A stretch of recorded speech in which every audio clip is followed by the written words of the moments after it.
Welcome back to the deep dive. Today we are doing something that I have honestly been itching to do for months.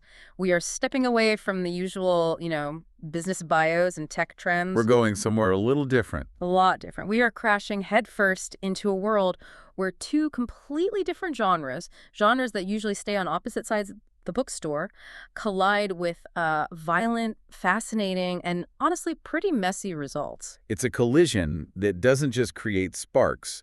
It basically rewrites the laws of physics for the entire setting. It really does. It poses a really specific question. What happens when you take a standard, Tolkien-esque high fantasy world and just force-feed it a Victorian Industrial Revolution? Exactly. We are talking about the 2001 cult classic, Arcanum, of Steamworks and Magic Obscura. Now, for anyone who hasn't spent hundreds of hours in this world, or maybe you missed this gem because it came out right around the time some other big RPGs were stealing the spotlight. It had some stiff competition for sure. It did. But let me just set the scene for you. Imagine your standard fantasy setup. You've got your elves living in beautiful tree cities, your dwarves carving out kingdoms in the mountains. Ancient prophecies, wizards and robes, the whole package. The whole Tolkien package, right. But then you don't just stay in the medieval stasis, you fast forward, you introduce the steam engine. You introduce electricity, the flintlock pistol, the repeating rifle. So the whole visual language of the world just gets shattered. Completely broken, but in the best way possible. Yeah. You have knights in shining plate mail getting, mowed down by orcs who are wearing three-piece suits and holding hand cannons. It's an incredible image. It is. You have wizards standing on a grimy street corner right next to a loud chugging, smoke-belching steam engine. It's a massive, messy mashup. But what I love, and I think this is what we really need to unpack today, is that this isn't just an aesthetic choice. It's not just, let's put a top hat on an elf because it looks cool, your standard steampunk. Right, this is something else. This is gaslamp fantasy, and the core conflict isn't just cultural. It's metaphysical. And that's the hook. That's the thing that grabbed me. In most settings, magic and technology are just different tools. You use a wand, I use a gun, we're on the same team, no problem. Yeah. Different skill set. In Arcanum, they are fundamentally opposed universal laws. They are like matter and antimatter. They actively repel each other. And that one single idea, that one conflict drives everything. The politics, the geography, the social structures, the racism, the entire economy of the world. It all stems from that. We have a massive stack of sources to get through today. We've got the official game manual, which, can we just pause on this for a second? Please. It's 190 pages long. And it's not a dry rule book. It's written from the perspective of an in-universe scholar. It's dense with lore. It's incredible. We've also got issues of the in-game newspaper, the Tarantian. We've got dialogue transcripts from key characters like Virgil, Log Your Thunderstone. And some really, really sharp retrospective analyses from the community that break down the underlying math and metaphysics of the universe. It's fascinating stuff. So we're going to be sifting through all of that to give you the ultimate guide to this world. And just to set expectations, listener, this is part 1 of a 10-part journey. We are going deep. Very deep. Today, we are strictly looking at the introduction to the setting. We aren't building character sheets yet. That's for a later episode. We're not doing a deep dive into every single spell college. That comes later, too. Yeah. Today's about the fundamentals. The physics, the world, and the inciting incident that kicks this whole crazy story off. I like to think of this first deep dive as a study in societal transition. Yeah. This is a world in flux.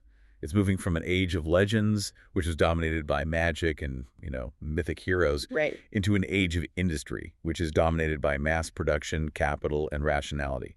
And the friction between those two eras is where all the drama, all the conflict happens. So let's start right there with that friction. The physics. Like I said, when I first looked at the sources, this was the biggest aha moment for me. Because usually in a game like, say, Final Fantasy or Dungeons & Dragons, if I'm a wizard, I can also hold a gun. Maybe I'm not good at it. You'll have a penalty to hit or something like that. Exactly, a skill penalty.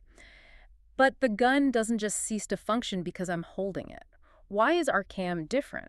It comes down to a fundamental divergence in how these forces interact with the laws of the universe.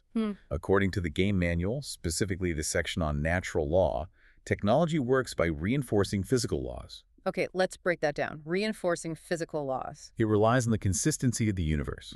Think about a steam engine. For a steam engine to function properly, Water must always boil at 100 degrees Celsius at sea level. A constant. The pressure exerted by that steam has to be consistent and predictable.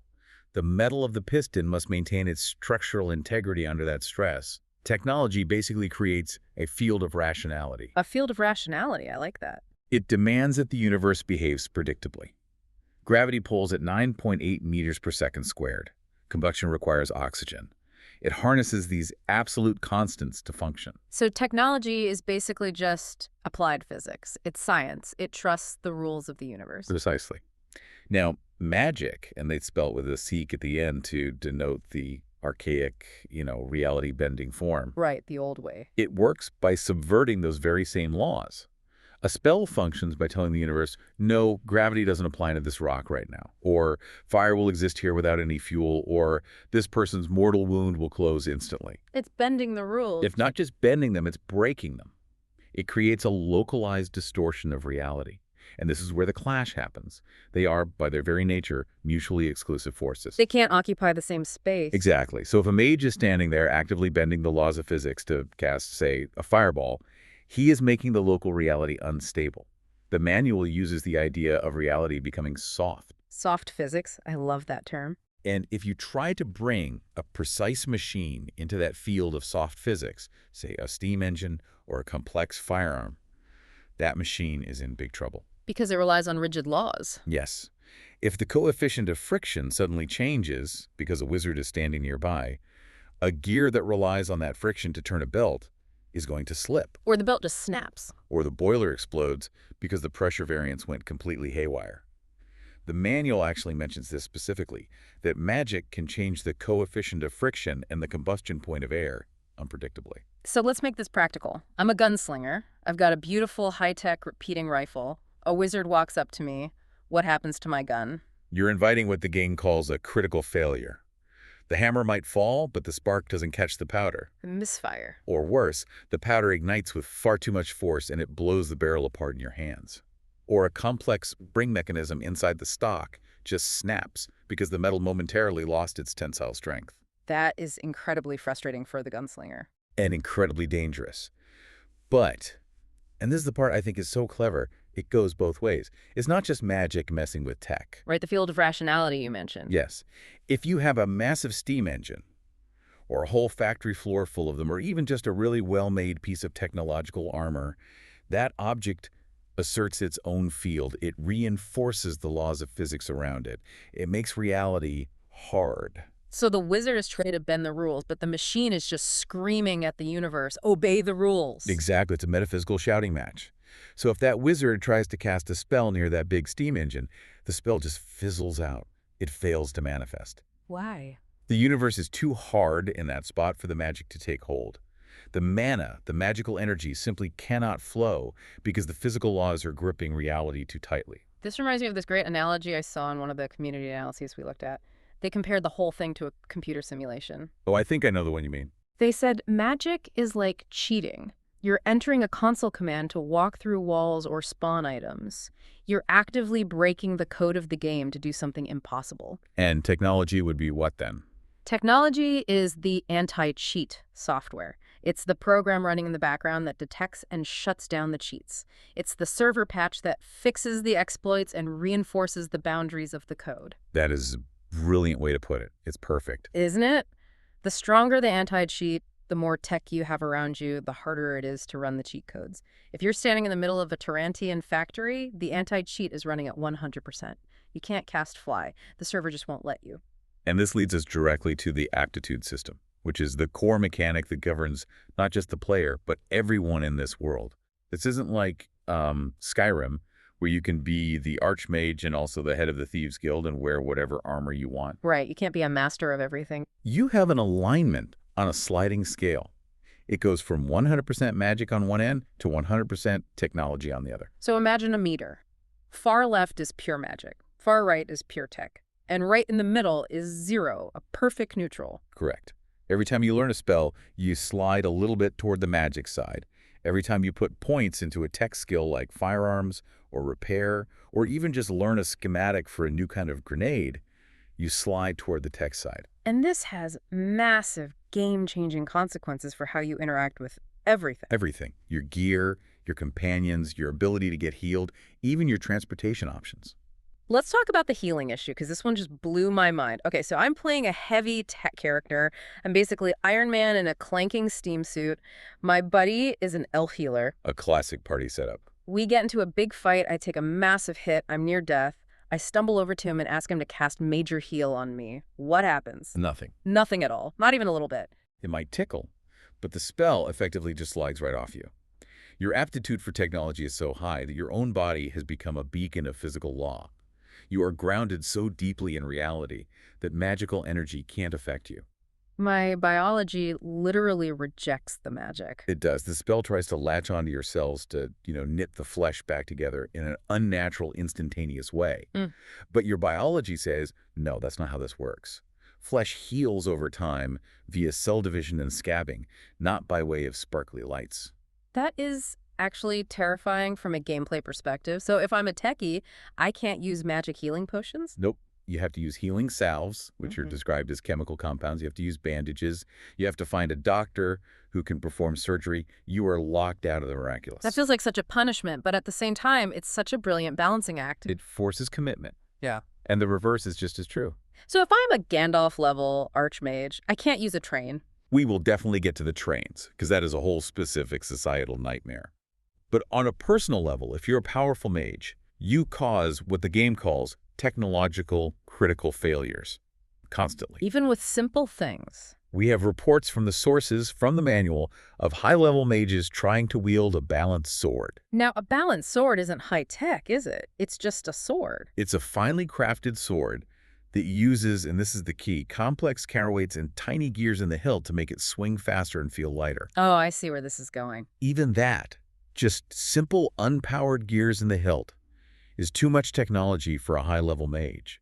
The manual states the gears will strip, or the weapon will literally break in their hands because their magical aura acts like a chaotic solvent on the delicate mechanism. I love the mental image of a wizard trying to use a simple toaster and it just blowing up his entire kitchen. It's exactly that. If a mage tries to pick a lock, the lockpick jams and snaps. If they try to fire even a simple flintlock pistol, it explodes in their face. This metaphysical problem forces people and entire societies to live apart. You can't just have a wizard living next door to a factory worker. It's not just a zoning issue, it's a legitimate safety hazard. Which brings us perfectly to the map. Because if you can't mix these two forces, you have to separate them geographically. This isn't just the human city over here and the elf city over there. These are ideological fortresses built on opposing laws of physics. Precisely. The map of the continent of Arcanum is effectively split right down the middle. On one side, representing the future, you have the unified kingdom, and the crown jewel of this new industrial power is the city of Tarrant. Tarrant. Even the name sounds heavy and industrial. Like tar. It is. Tarrant is the industrial capital of the world. It is modeled directly and very clearly after elite Victorian London or Manchester. The descriptions in the sources are just visceral. Paint me a picture. We're talking about smoke-choked skies where it's always twilight because of the sheer volume of soot in the air. Rivers running with multicolored chemical sludge from the dye factories and the tanneries, and just the constant noise of factories churning day and night. And it has electricity, right? That's a big deal. A huge deal. Electric streetlights, which are a massive novelty in this world. But they flicker. They hum with this dirty, unstable power. The city is full of crowded tenements, rampant crime. It's a city of progress, but it's ugly, brutal progress. And who runs this place? You mentioned the old monarchy is complicated. The monarchy in Tarrant was effectively subverted. Technically, there is a king, King Farad, but he's a figurehead. He has no real power. The city and the kingdom is run by the Industrial Council. Sounds like a corporate oligarchy. That's exactly what it is. And who sits on this council is primarily a cabal of gnomish capitalists and human industrialists. The new money, the new power. I want to pause on the gnomes. Because in most fantasy, gnomes are, they're the comic relief. They sit in the garden, they have pointy red hats, they build little clockwork toys that malfunction in amusing ways. Not in Arcanum. This is one of my absolute favorite subversions in the entire lore. In Arcanum, gnomes are modeled after the ruthless 19th century robber barons. Think Rockefeller, Carnegie, Vanderbilt, the 3 feet tall and obsessed with contracts. So why gnomes? What's the in-universe reason for that? The lore explains that gnomes have 2 key traits. Immense willpower and a cultural obsession with family legacy and the accumulation of wealth. They don't just tinker for fun, they finance industrial empires. Right. They own the banks, they own the factories, they control the means of production. So they're the economic powerhouse of this new age. They're portrayed as incredibly shrewd, sometimes completely ruthless, and extremely powerful because they control the flow of all the money in the new world. Okay, so you have Tarrant representing the dirty, rich, gnomish, and human-run future, and then you have the direct opposition to that. The Kingdom of Cumbria, with its capital city, Durnholm. This is your traditional fantasy kingdom. If you walked into Durnholm, you would see stone castles, knights in armor, farmers tilling fields with oxen. The old ways. It sounds quaint, almost peaceful. It sounds like it's dying. The king, a man named Praetor, has banned technology. Completely outlawed it. Banned it? You mean like no steam engines allowed in the city? No steam engines, no guns, no electricity, nothing. He believes fervently in the old ways. Honor, fealty, magic, the strength of a man's arm. But the tragedy, as the sources point out, and you see it, you feel it when you visit, is that Cumbria is a shadow of its former glory. It's impoverished. Deeply. The castle is described as drafty and cold. The streets are thick with mud, not paved with cobblestone. They're clinging to a past that can't support them anymore. And they lost a major war, didn't they? That's the source of the bitterness. They got, and I'm quoting one of the retrospective analyses here, curb-stomped. The sources describe the war between Tarrant and Cumbria. You had these Cumbrian knights, men who had spent 20 years of their lives mastering the longsword and the code of chivalry. The elite of their society. The best of the best. Yeah. They marched out in their shining armor to meet the Tarantine army on the field of battle. And the Tarantine army was, what, professional soldiers? Mercenaries? Peasants? Factory workers. Given 2 weeks of training and a standard-issue repeating rifle. And that's the end of the Age of Knights. It was a massacre. The sources say the knights never even got close enough to draw their swords. And that one visual, the noble knight in his ancestral armor lying dead in the mud, shot by a common factory worker from 50 yards away, that is the core defining image of Arcanum. It shows that tradition and honor cannot survive against cold, brutal efficiency. It's brutal. And it perfectly explained why King Praetor hates technology with such a passion. It's not just an aesthetic preference. It's the force that destroyed his entire culture and killed his best men. And then, even further away from all this industrial mess, you have the elves. In the glimmering forest, the city of Kintara. This is the high magic zone of the world. The ultimate soft physics zone. Exactly. Technology simply ceases to function there. The background magical field is so dense, so powerful, that if you tried to walk into Kintara wearing a steam-powered suit of armor, the engine would die instantly. The servos would lock up. You'd be trapped inside your own technological can. So the elves are just watching this all from a distance. Watching the humans destroy the world with absolute horror. They see the smog rising from Tarrant on the horizon, and they literally weep for what's being lost. They're complete isolationists. You mentioned humans being the main drivers of this industrial revolution. Right. Why them? In almost every other fantasy setting, dwarves are the master engineers. They love machines, they love metal, they love industry. This is one of the most fascinating and tragic pieces of lore in the entire game manual, and it gets into a really deep philosophical debate. The dwarves did invent the steam engine. Wait, they actually invented it? A dwarf named Stetter Rockcutter worked out the prototype, the core mathematics. But the dwarves, as a culture, looked at his invention and collectively refused to use it. That seems completely counterintuitive for dwarves. Why would they invent something so powerful and then just shelve it? It comes down to a core philosophy called stone and shape. It's central to dwarven theology in this setting. The gist is that dwarves believe in a slow, deliberate manual shaping of the world, and more importantly, of the self. Labor is a virtue. Labor is a sacrament. They believe that hard work, physical, manual labor, the sweat on your brow, the vibration of the pickaxe in your hand as it strikes the stone, is what gives a soul its shape, its hardness, its integrity. Any work not done with one's own hands is no such thing. I remember reading that quote in the notes. It's powerful. Precisely. To a dwarf, the process is the entire point. If you use a machine to dig a tunnel, yes, you get the tunnel faster.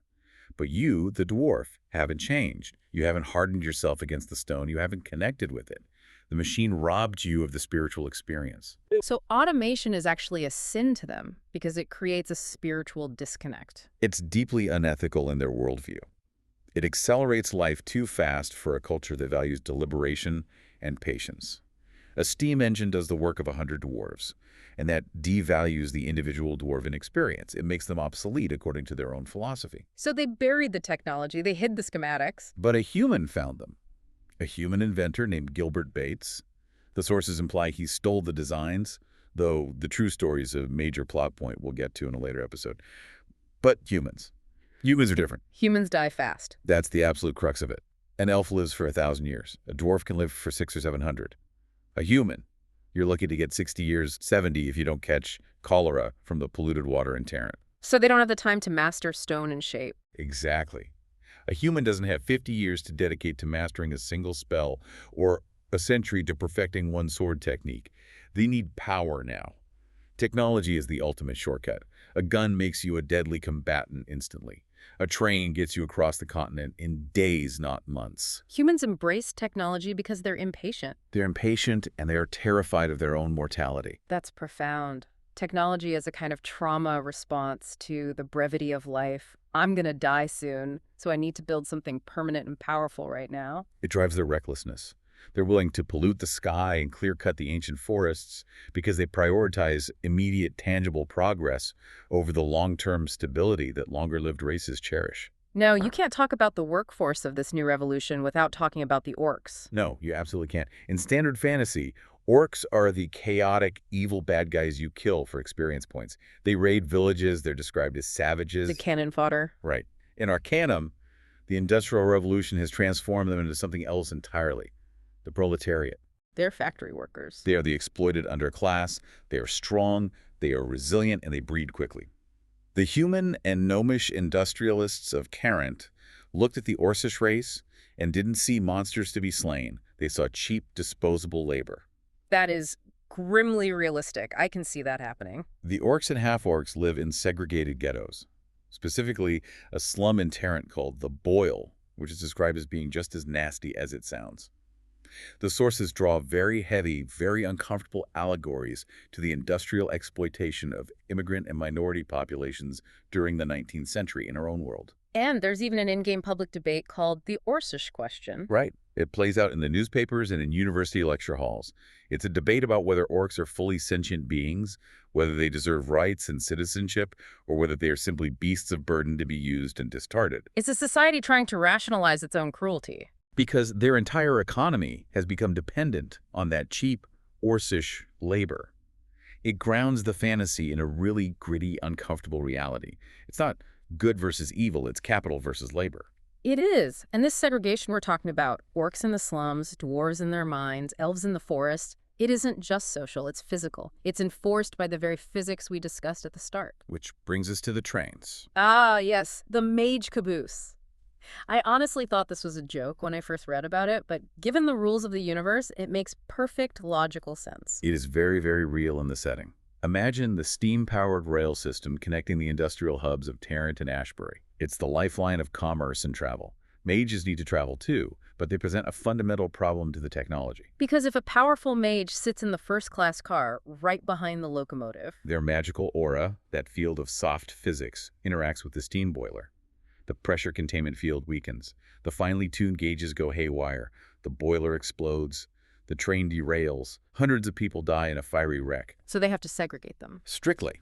Mages are required by law to ride in the very last car on the train, the caboose, as far from the engine as physically possible to minimize the interference. And it's not just an honor system, is it? Not at all. There's a test. They call it the watch test. Okay, walk me through this. I'm a mage. I'm trying to be discreet. I walk up to the platform. Picture the scene. The platform is crowded. Steam is hissing from the engine. The conductor is checking tickets. You step up. The conductor doesn't just look at your ticket.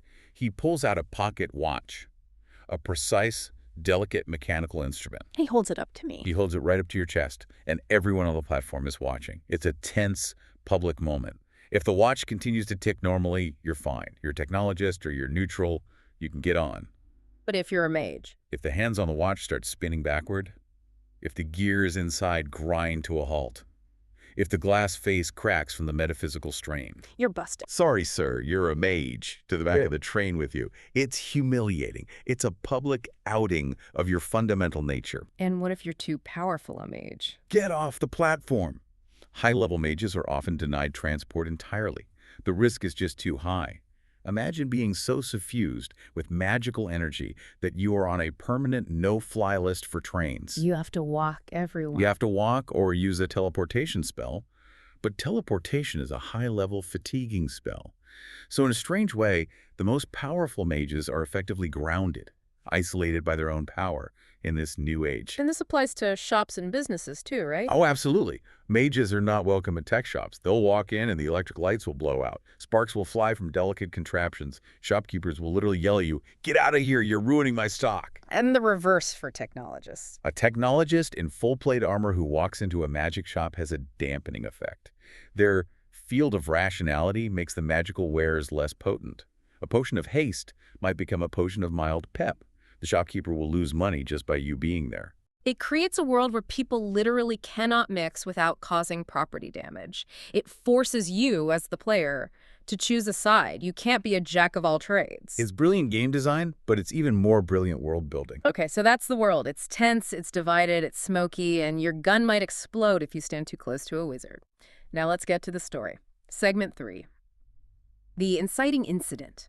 The game starts with a bang. Quite literally. The date is January 1st, 1885. We are aboard the IFS Zephyr. The Zephyr, the pinnacle of human and gnomish technological achievement. It is a luxury Zeppelin, the first of its kind.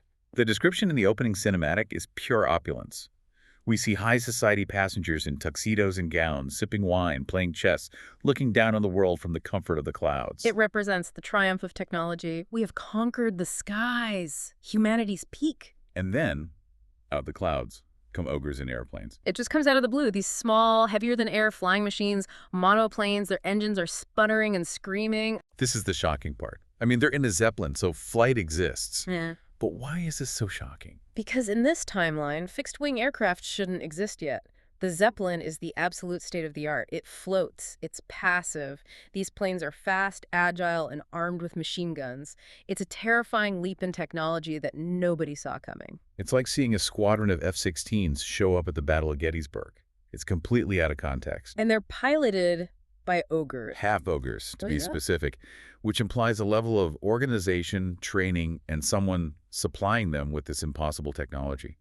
These aren't just savages throwing rocks from a cliff. They are trained pilots. They strafe the Zephyr. They shoot it full of holes, the gas bags ignite, and you get the Hindenburg scenario. The Zephyr crashes into the Stonewall mountain range in a massive, burning fireball. And this is where you, the player, come in. You crawl out of the wreckage. By some miracle, you are the sole survivor. Well, almost the sole survivor.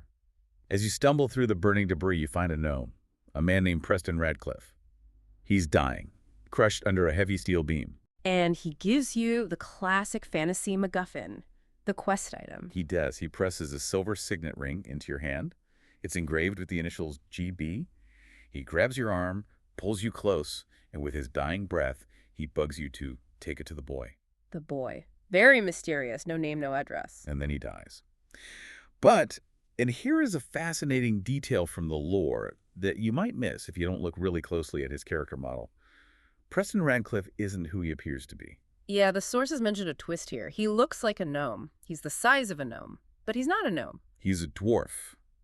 A dwarf who has shaved his beard. Which, for a dwarf in this setting, explain the cultural significance of that act. It is a disgrace worse than death. A dwarf never, ever shaves. Their beard is their honor, their status, their history, their connection to their ancestors and their clan. For a dwarf to shave his beard clean, to pass as a gnome, I must have been terrified. that signals an extreme, desperate level of terror. He was hiding. He was running from something so terrifying that he was willing to desecrate his own identity, his very soul, to escape it. So you're standing there, the wreckage is burning all around you, you're holding a mysterious ring given to you by a shaved dwarf who is pretending to be a gnome, and then along comes Virgil. Enter Virgil. He's a normal-looking guy in simple robes, a monk of the Paneri religion. He was just wandering the hills and saw the crash.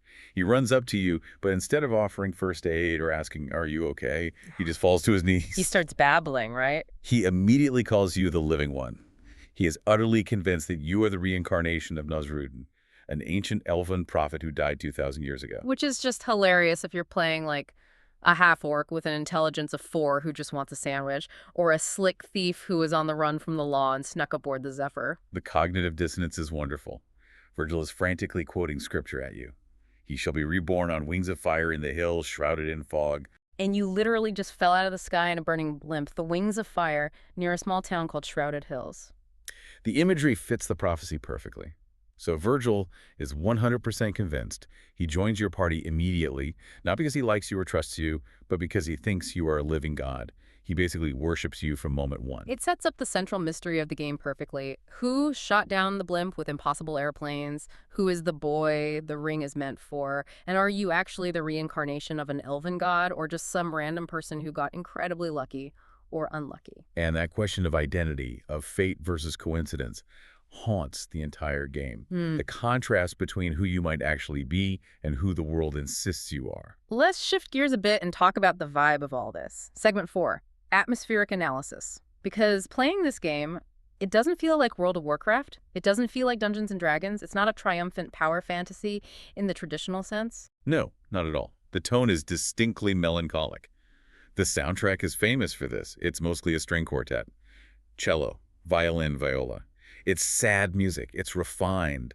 It feels Victorian, doesn't pump you up for battle. It makes you feel reflective, almost mournful. It feels like something precious has been lost, or is in the process of being lost. That is the core theme of the entire game. The magic goes away. This is a world where the wonder is dying. The Age of Legends, with all its mystery and grandeur, is being paved over by concrete, smog, and rationality. There's a bit about the Stillwater Giant in the sources that I thought captured this perfectly. Right. The Stillwater Giant is basically this world's Bigfoot. In the old days, magical beasts and giants roamed everywhere. Dragons, hydras, things of myth. And now, the Stillwater Giant is treated as a silly hoax by the scientists at the university in Terran. They mock the idea. They scoff at it. A giant. Impossible. Show me the skeletal structure. Show me the scat. They demand empirical evidence for something that was once just an accepted part of the world. It's the death of belief. And the rise of cold, hard, verifiable fact. Exactly. Ancient beasts are going extinct, or worse, being captured and put in zoos for public amusement. The elves are retreating into their forests, their numbers dwindling. The world is getting smaller, louder, and a lot less mysterious. But there is a very dark underbelly to all this newfound rationality. We hinted at it with the half-ogres who were piloting the planes. The conspiracy. We won't spoil the end game here, but we have to touch on the breeding program mentioned in the sources because it really cements the dark tone of the setting. It is genuinely disturbing. Throughout the game, you see these massive half-ogre bodyguards everywhere in the rich cities. They're incredibly strong, but strangely docile. Much smarter and more articulate than a wild ogre, but completely obedient. They wear suits, they stand guard, they don't speak much. And the sources reveal that this wasn't a natural evolution. This wasn't orcs and humans falling in love and having families. It was a business venture, a nomos eugenics program. The industrialists realized that humans are smart, but physically weak. Ogres are immensely strong, but stupid and uncontrollable. So they engineered a solution.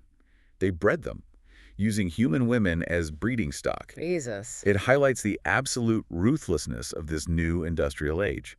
Biology and life itself are just commodities to be engineered for maximum profit. If you can build a better steam engine, why not build a better, more obedient bodyguard? It's scientific, it's rational, and it is monstrous. That is incredibly dark. But it fits the setting perfectly. It's the Industrial Revolution completely untethered from any moral compass. Precisely. It strips away all the romance of progress and forces you to ask, what is the real cost of all this? Which leads us to our final segment for today, the so what. Why does this setting still matter? Why are we still talking about a game from over 2 decades ago? Because it acts as a powerful mirror to our own history. We went through this exact transition. We moved from a world of superstition, folklore, and a deep connection to nature into a world of industry, mass production, and ultimately environmental destruction. The game just makes that metaphor literal. The destruction of the Morbihan forest by the logging companies isn't just about cutting down trees for profit. It's about systematically destroying the home of the elves, the very source of magic in the world. It frames the central conflict as rationality versus spirituality. The game asks a very difficult question. Do we lose something vital, something essential to our humanity, when we explain everything away with science? When we map every corner of the world and quantify every mystery, does the magic die? And it forces the player at every turn to pick a side. You have to. Yeah. Do you embrace the future? Do you pick up the Tesla gun, invest in the railroad, and accept that the elves and their magic will just fade away? Yeah. Or do you fight for the past? Do you wield the ancient sword and the powerful spell and try to halt the relentless gears of progress? Or do you try to walk that impossible razor's edge right down the middle? Which is the hardest path of all. Trying to find a synthesis, a balance, in a world that is fundamentally demanding segregation. So let's just recap what we've unpacked today. We have a world where physics and willpower are in a constant cage match. The world is segregating itself because machines explode near wizards. A luxury Zeppelin just got shot down by impossible airplanes piloted by genetically engineered ogres. And you, the sole survivor, might be a reincarnated god who is currently holding a dead, shaved dwarf's ring. And that is just the first 10 minutes of the game. It's a lot to take in. It is. But here is the provocative thought I want to leave you with, something to chew on before our next deep dive. We established that magic requires mystery, belief, and soft physics to function. Technology, on the other hand, reinforces natural law and spreads facts and understanding. So, if technology by its very nature spreads understanding and eliminates mystery, is technology actually a weapon that kills the gods? And if so, are the industrialists, the gnomes, the humans, are they murderers of the divine? Or are they liberators of humanity, freeing us from the whims of ancient, unknowable, and often cruel forces? Are they killing the magic, or are they freeing the people? That is the question. It's the question at the absolute heart of Arcanum. And we are going to explore the people caught in that crossfire in our next episode. Episode 2 is going to be a deep dive into the races. We're going to explain why elves and dwarves hate each other. And spoiler, it's not what you think. It's not just, you live in trees, I live in rocks. It's a deep, ancient philosophical rift about the very nature of time and creation itself. And we'll talk more about the tragedy of the orcs and the sheer calculated ruthlessness of the gnomes. And then in episode 3, we are going to get into the nuts and bolts of building a character, how to game the system, and why playing a dumb character with low intelligence is one of the most hilarious and rewarding writing experiences in gaming history. Me smash. It's not just a meme. It changes the entire script of the game. The NPCs treat you completely differently. It's an absolute masterpiece of reactive writing. I cannot wait to get into that. Thanks for listening to this deep dive into Of Steam and Sorcery. We'll see you in the next one. Stay grounded. Or don't. In this world, it's your choice.